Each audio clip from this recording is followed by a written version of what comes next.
Et nous nous retrouvons pour la suite de cette émission. Nous abordons ainsi notre deuxième sujet, direction le Niger. La coordinatrice de l'ONU priée de quitter le pays sous 72 heures. Les autorités nigériennes ont donné un délai de 72 heures à la coordinatrice résidente des Nations Unies, Louise Aubin, pour quitter le Niger. Le Conseil national pour la sauvegarde de la patrie, CNSP, et le gouvernement du Niger ont noté avec stupéfaction les manœuvres sournoises que le secrétaire général des Nations Unies continue d'orchestrer sous l'instigation de la France à travers toutes les entraves déjà posées en vue de contrarier la participation pleine et entière du Niger aux différentes séquences des Nations Unies de la 78e session de l'Assemblée générale de l'ONU. C'est ce qu'ont déploré les autorités nigériennes qui disent encore dans ce communiqué. Ce sabotage commandité s'est poursuivi à l'occasion de la conférence générale de l'AIEA du 25 au 29 septembre 2023 à Vienne, au 4e congrès extraordinaire de l'Union postale universelle UPJ et du 1er au 5 octobre à Riyad au Royaume d'Arabie Saoudite. Et donc, ils ont demandé sur ce fait à la représentante résidence des Nations Unies à quitter le Niger. Ils lui donnent 72 heures pour ce faire parce que les Nations Unies seraient en train de prendre position sous l'instigation de la France. Pasteur.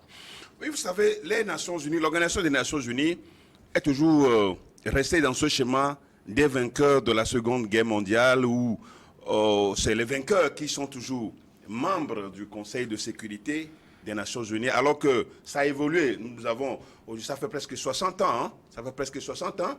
Aujourd'hui, il y a plusieurs pays, 197 pays qui sont membres de l'Organisation des Nations Unies, 54 pays africains, mais qui n'ont aucun siège permanent dans le Conseil de sécurité des Nations Unies.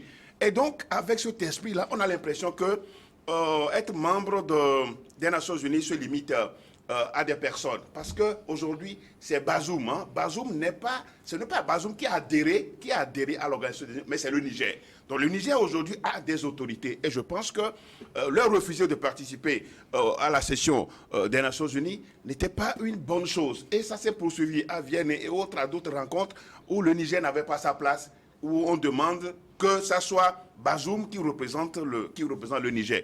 Et non, pas forcément, parce que non, c'est l'impression qu'on a. C'est l'impression qu'on a, et je pense que cela c'est de trop. C'est de trop, et le système, depuis là, le système des Nations Unies, moi ne m'inspire pas confiance, hein. En tout cas je ne le dis pas pour rien, pour quelque chose, mais c'est parce que leur position, on ne peut pas admettre cela. Et quand vous êtes dans un pays, il faut quand même respecter. C'est vrai qu'il y a une situation au Niger aujourd'hui, mais quand même, on ne va pas continuer. Les Nations Unies ne vont pas continuer pas jouer en faveur de la France, notamment, c'est ça, puisque c'est la France qui se dit souvent porte-parole des pays africains aux Nations Unies. Et donc, certainement, les autorités nigériennes aujourd'hui estiment que c'est la France qui est en train de manipuler les Nations Unies. Et donc, du coup, il faut que sa représentant soit expulsé. Bon, c'est vrai quand même que les Nations Unies, c'est l'organe suprême des nations, mais elle doit faire preuve de retenue et surtout d'être au-dessus de la mêlée. Mais prendre position de cette façon, je crois que c'est ça qui a conduit aujourd'hui à ce ultimatum qui est donné à sa représentante. Vous estimez aussi que les Nations Unies prennent position? Ah oui, bien sûr. Qu'elles sont manipulées par la France? Non, oui, les Nations Unies sont manipulées par la France, hein, puisque la France a un droit de veto au Conseil de sécurité des Nations Unies. La France n'est pas le seul pays. Et puis il y a aussi la Russie, non? N'est pas le seul pays, mais souvent c'est la France qui porte souvent la voix des pays africains aux Nations Unies. Elle n'est pas déléguée pour porter la voix des nations. Elle n'est pas déléguée, il n'y a aucune résolution, mais toujours c'est elle qui fait, puisque nous n'avons pas de conseil de siège permanent. Et donc c'est elle qui porte les résolutions des pays africains, et je pense que ça doit finir. Et nous devons au moins avoir, je le dis toujours, l'Afrique doit au moins avoir un siège permanent dans le Conseil de sécurité. Donc, dire qu'elle parte, ben, si vous êtes dans un pays et que vous ne respectez pas les lois de ce pays, ben, vous n'êtes que indésirable. Et quand vous êtes indésirable, donc vous ne pouvez que prendre la peau d'escampette. Alors, est-ce qu'il ne faut pas plutôt s'attaquer à la France si les faits sont avérés, plutôt que de s'attaquer aux Nations Unies qui seraient en train d'exécuter les ordres de la France? Non, les Nations Unies, je l'ai déjà dit, les Nations Unies jouent toujours le rôle de un rôle de supercherie avec les pays, surtout les pays du tiers-monde. Et donc, cette situation, ça ne peut qu'aujourd'hui dégénérer par rapport à cette, comment on l'appelle, cette tension entre le Niger, le Niger et les Nations Unies. Et je pense que les autorités nigériennes n'en font pas de trop. Mais je crois qu'il faut se faire respecter. Il faut se faire respecter. Les Nations Unies doivent nous respecter. Si ça n'est pas le cas, mais on ne peut pas, la collaboration ne peut pas être possible. Donc voilà, là où nous en sommes aujourd'hui avec le seul ultimatum qui est donné à sa représentante à Niamey. Alors, quoi qu'il en soit, pour le moment, la représentante des Nations Unies au Niger a 72 heures pour quitter le pays. Robert, votre réaction? Vous savez, je ne vais pas être d'accord avec le pasteur aujourd'hui, bien que un de ses supports a demandé qu'il me fasse la délivrance. C'est notre rôle, c'est notre mission, c'est la délivrance, c'est notre mission, la délivrance. Chers internautes que nous saluons au passage. Donc si tu es possédé, c'est de mon droit que tu viennes que je te délivre. Vous savez, j'ai du mal à comprendre les autorités nigériennes. Vous savez, elles doivent comprendre quelque chose. C'est parce que jusqu'alors, elles n'ont pas encore la légitimité. La légitimité que ça pose problème au niveau de leur acceptation dans les instances internationales ou dans les grandes organisations internationales. Cela est simple. Au lieu de perdre le temps et tomber dans le populisme, je dis, s'ils ont alors un appareil diplomatique animé par des gens compétents, c'est le moment alors de rentrer dans les coulisses diplomatiques, discuter avec les organisations sous-régionales et internationales, ne serait-ce que pour se faire légitimer. Ce qui est vrai, Bazoum ne reprendra plus les rênes du pouvoir au Niger. Actuellement, le pouvoir est entre leurs mains. Mais il va falloir qu'ils reviennent sur terre et commencent par faire le vrai boulot. Le vrai boulot, c'est décliner leur agenda dans les canaux diplomatiques, alors à leurs voisins immédiat qu'est la CEDEAO, et après alors arriver à convaincre alors les autorités peut-être des organisations internationales sur le bien fondé de leur coup d'État ou de l'arrêt du processus démocratique qui est en cours, et convaincre les gens sur leur idée de ne pas garder le pouvoir à eux et de faire le nécessaire pour passer la main dans les temps acceptables et aller peut-être sur le chemin de redynamisation des relations du Niger vis-à-vis des autres partenaires internationaux de leur choix. Maintenant, être dans ce refus de discuter avec les organismes régionaux et internationaux ne leur portera que des préjudices. Vous allez constater que plusieurs fois la CEDEAO a envoyé des missions de bons offices au Niger.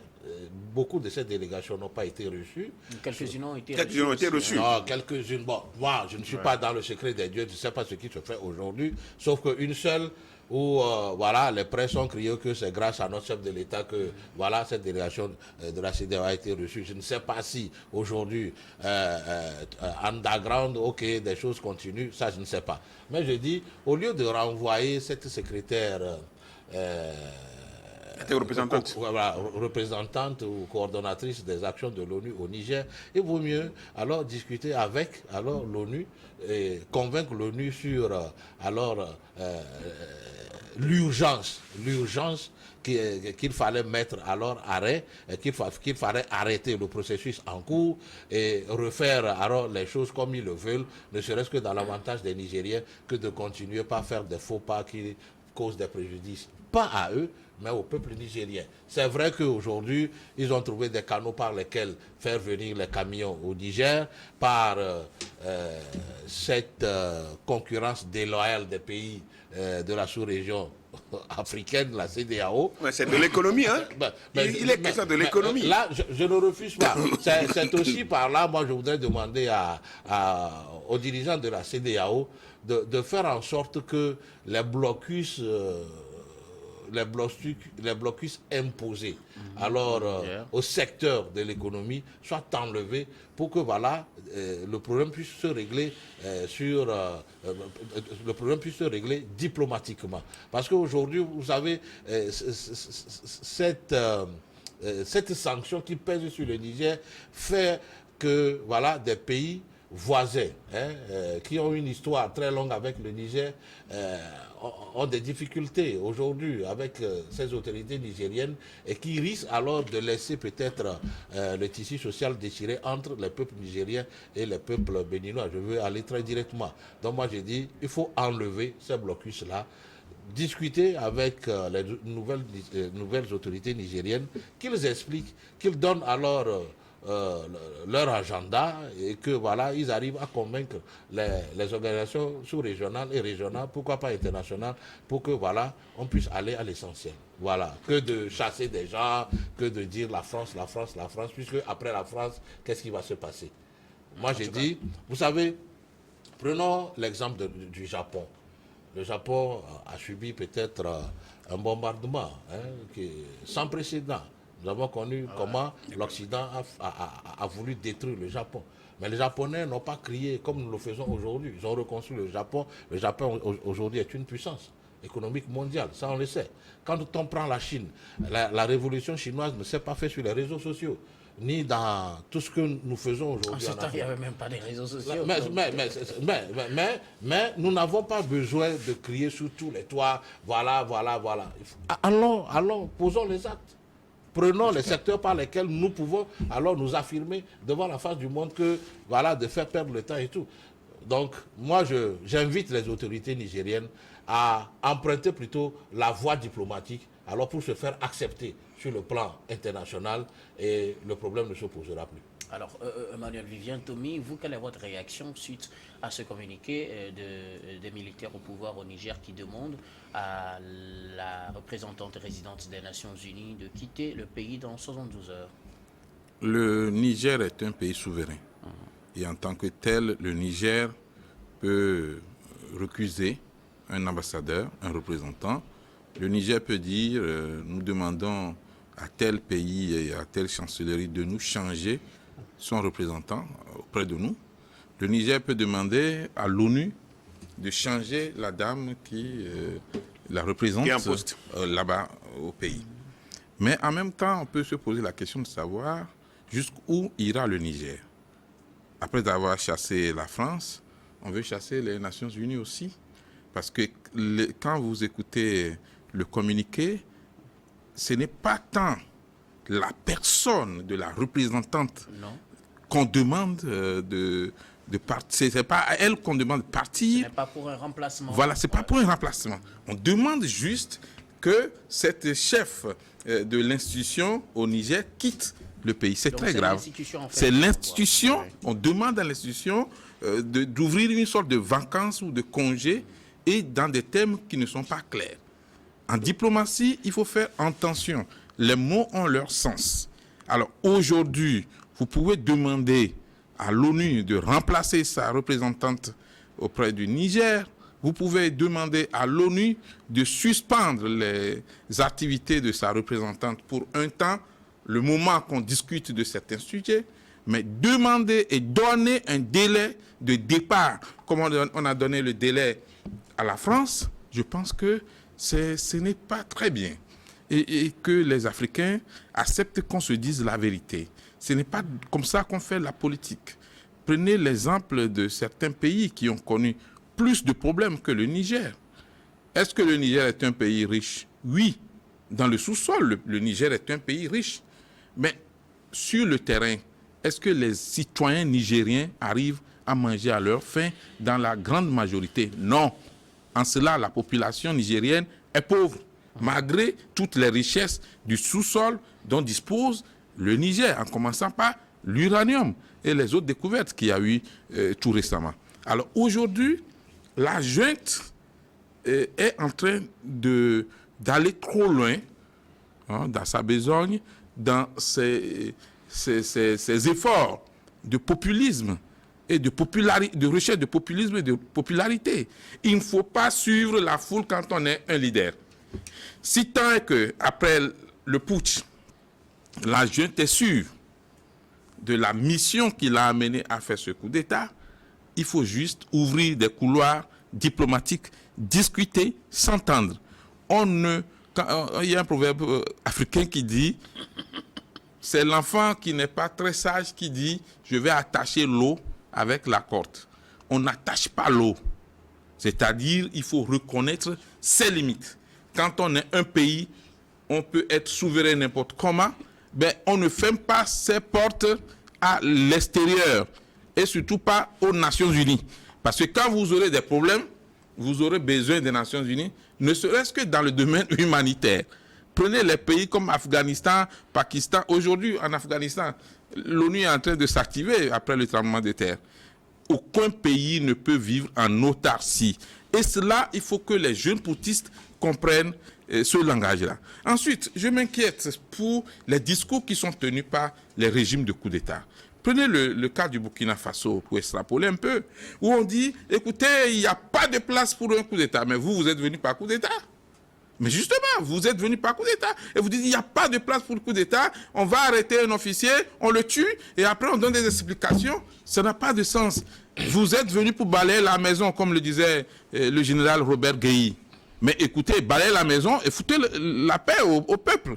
Écoutez, si la junte au pouvoir au Niger est sûre d'aimer vraiment le peuple nigérien et de vouloir une bonne gouvernance, une démocratie, une bonne gestion des ressources de l'État, il faut qu'on mette un accent sur le calendrier.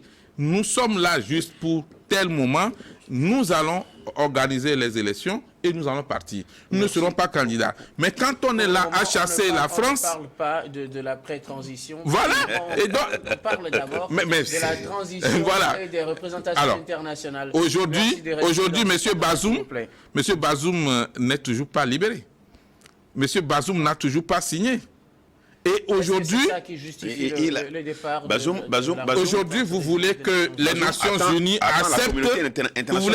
Unies acceptent à l'Assemblée générale un poutiste qui est en train de faire son coup et qui n'a pas encore fini. Mais là, ça va ouvrir la boîte de Pandore. Le putsch est en cours, ce n'est pas fini. Et vous voulez que les Nations Unies acceptent que cette poutiste-là vienne s'exprimer. Un autre aspect directement, s'il vous plaît, parce que il faut faire la politique autrement au Niger. Vivien, à cette allure, moi j'ai une question, pasteur. Est-ce qu'à cette allure, on ne risque pas de chasser tous les représentants de la communauté internationale? On a vu, c'est comme ça que ça commence dans plusieurs pays. Y compris les pays de la CEDEAO. Qui se retrouvent dans cette situation. Maintenant, je crois que... Ça commence par la France. On dit actuellement, on dit que les États-Unis sont manipulés, si je puis me permettre, en griffe, par la France. Il suffit juste qu'on soupçonne quelqu'un d'être manipulé par la France et qu'on le chasse. Est-ce qu'à cette allure, on ne risque pas de se retrouver seul et sans représentant international? Non, je crois qu'aujourd'hui, ce qui est important de savoir, c'est que on veut bien avoir les amis avec choix que d'avoir des amis, ceux qui se disent amis, mais qui derrière, qui complotent. Le peuple, je crois que les autorités nigériennes ne sont pas dans cette posture de chasser tout le monde. Mais quand les gens disent être avec vous, mais dans leurs actions, on sent qu'apparemment, ils sont contre vous, alors là, vaut mieux de se débarrasser d'eux. Et justement, au niveau des Nations Unies dont on parle, les Nations Unies ne se sont jamais souciées des conditions de vie des Africains que si il y a des désastres, on parle des aides humanitaires. Non, ce n'est pas vrai. On parle des aides humanitaires. On parle des aides humanitaires et surtout de continuer par maîtriser les populations dans la servitude. Dans l'appauvrissement. Non, je suis d'accord qu'il y a la mauvaise gouvernance des pays africains. Mais au même moment, ces pays occidentaux qui contribuent, qui se disent pays de droit, pays de justice, mais qui contribuent aussi à affamer les peuples et surtout à contribuer à développer des processus qui ne permettent pas aux citoyens d'être à l'aise. Je pense que ce n'est pas normal. Les Nations Unies, jusqu'à quand une fois au moins, les Nations Unies disent, regardez la France par exemple, on est conscient que ce que la France est en train de faire aux pays africains, c'est mal, c'est mauvais. Non, ça n'a jamais été le cas. Mais ça se voit. Ne les dénonce pas aux Nations Unies. Non, ne dénonce pas, mais tu écoutes. parle pas des événements récents avec... Mais depuis le temps de Mobutu, vous avez écouté Mobutu à la tribune des Nations Unies, il a dénoncé les Occidentaux. Ce n'est pas aujourd'hui non plus. Ça a daté. Et donc aujourd'hui, les Nations Unies, il faut avoir le courage de dire que les Nations Unies ne jouent que le rôle, ne jouent que le jeu des pays occidentaux, surtout les pays qui sont dans le Conseil de sécurité. Dans les pays où il y a eu des putsch. C'est ça la question. Les pays où il y a eu des putsch, ce n'est pas le Niger.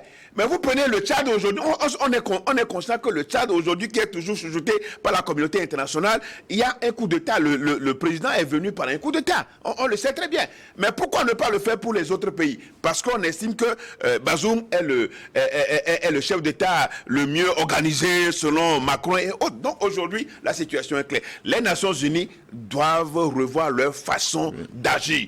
Et surtout, il faut réformer les Nations Unies. Que les Nations Unies soient au service des peuples de la terre et non pas au service des dirigeants et surtout des puissances occidentales. C'est ça le problème aujourd'hui auquel nous sommes confrontés. Pasteur, Robert Kwassigan, vous voulez dire quelque chose, mais vous allez profiter, répondre à ma question. Est-ce qu'à cette allure, on ne risque pas de chasser tout le monde du Niger? Ah oui, je vous donne raison. À cette allure, les autorités nigériennes risquent de fermer la porte à tout. Non, pas du tout. Non, pas du tout. Pas du tout. Même au Togo. La CEDEAO a déjà posé le Niger a souscrit à la charte de l'ONU. Ouais. Et dans cette charte-là, il y a des clauses. Des clauses qui alors régissent cette charte sur plusieurs plans. Vous savez, le Niger est un État démocratique. Alors, dans la démocratie, prescrit le mode d'arriver au pouvoir. C'est par voie électorale et non par un coup d'État. Alors, Mais est-ce pour autant aussi qu'il faut se laisser manipuler par la France? Non, laissez ce n'est pas cette affaire de coup d'État. C'est ça la formule. C'est la formule populiste. Non, pas du tout. Laissez la France. La France. Vous savez, si nous ne sommes plus... Si tu ignores ça, c'est dangereux, c'est grave. Oublions la France. Non. Alors prenons les voies et moyens par lesquels nous pouvons nous en sortir. Que de toujours dire la France, la France, la France. Est-ce que quand on arrive au sommet de l'État par un coup d'État, on est tout de suite légitimé? Non. C'est pourquoi j'ai dit il va falloir qu'ils prennent les canaux diplomatiques alors pour expliquer et décliner leur cahier de charge quant à ce qui concerne le nombre de temps qu'ils vont durer au pouvoir. C'est là l'essentiel. Et quand ils vont se faire accepter par alors les organisations régionales, sous-régionales et autres et internationales, c'est fini. Les autorités nigériennes attendent un forum national, une assise nationale, avant de pouvoir définir le calendrier. Écoutez, ce problème ne se posera plus. Mais quand ils prennent la méthode la plus vile, qui consiste alors à chasser tout le monde, ou je ne sais pas, ils ne feront pas le poids. Leur problème, c'est la légitimité. Il faudrait qu'ils travaillent à avoir la légitimité vis-à-vis de ces organisations régionales et internationales. C'est fini. Qu'est-ce que vous appelez pas la légitimité? Alors, ils se recroquevillent et trouvent la formule du populisme, ne serait-ce que pour amener derrière eux les badauds nigériens, ça ne marche pas. Vous appelez les quoi? Mais écoutez... Certains propos sur ce plateau, oui, Vivien. Juste pour dire que les Nations Unies, ce n'est pas seulement les questions de gestion de l'Assemblée générale à New York. Les Nations Unies, c'est justement tout un système. Et quand aujourd'hui le Niger demande à la représentante résidente des Nations Unies de pouvoir quitter le pays en 72 heures, je pense qu'il y a un problème qui se pose. Parce que quand on prend le système des Nations Unies au Niger, il y a le PNUD, il y a l'OMS, il y a la FAO, il y a l'UNICEF, il y a tout ce monde-là. Prenons le cas de l'UNICEF. L'UNICEF n'attend pas les moments de crise avant d'agir. L'UNICEF contribue dans beaucoup de pays africains, et je sais de quoi je parle, à la question de la protection des enfants. L'UNICEF contribue à la question de l'éducation des enfants. Ça, c'est pour répondre à ce que oui, justement. Donc, les Nations Unies ne font pas que gérer les problèmes de crise ou de catastrophe. Les Nations Unies préviennent. Quand on prend la FAO, par exemple, sur lequel j'ai eu à faire un documentaire, la FAO travaille avec les agriculteurs dans les pays, que ce soit en Afrique comme en Asie. Donc, il y a tout cela. Maintenant, quand on demande à la tête de quitter, ça veut dire quoi? Ça veut dire que le représentant de l'OMS va suivre, le représentant de l'UNICEF va suivre. Pour le moment, on n'en est pas là. Écoutez, je pense que quand on est leader, je le dis toujours, on ne doit pas chaque fois suivre la foule, mais il faut raisonner la foule. Là, il faut... pas la foule qui a demandé. C'est justement... Il n'y a aucune manifestation pour demander le départ. Il n'y a aucune manifestation pour demander le départ de la résidence du système des Nations Unies. Ça a commencé par la France, c'est arrivé sur les Nations Unies. Après, ça va tomber encore sur la CEDEAO, sur l'Union africaine, et puis on va demander aux frères togolais, béninois, ivoiriens de quitter aussi le Niger. Je pense que là où le pouvoir actuel... Non, pas du tout. Mais écoutez, quand on demande à la tête de partir, ça veut dire que la queue et tous les autres vont suivre après. Mais justement, quand on prend chaque pays indépendant, souverain, les Nations Unies jouent un rôle important. Et quand la junte au pouvoir au Niger demande à la représentante résidente des Nations Unies de quitter, ça veut dire nous n'avons plus confiance aux Nations Unies, nous n'avons plus confiance à la diplomatie, nous n'avons plus confiance à la communauté internationale.